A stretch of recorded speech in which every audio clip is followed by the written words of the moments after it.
Hey guys, my name is Scott. Today I'm going to be showing you how to make buttons do different things in Python. I've been learning how to program Python myself, and I was having trouble with this, so I figured I would put it on YouTube for other people who are also having trouble with it. So the first thing you need to do is define functions.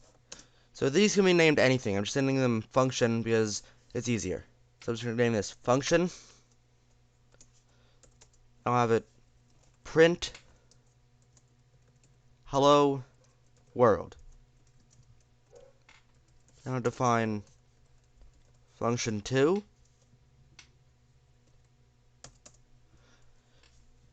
And I'll have it print goodbye world.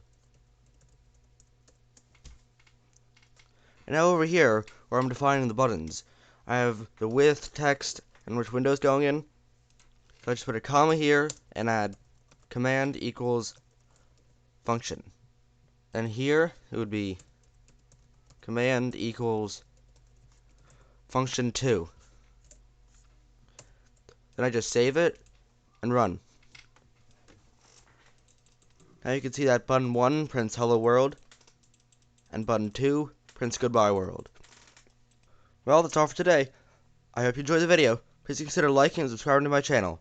See you next time.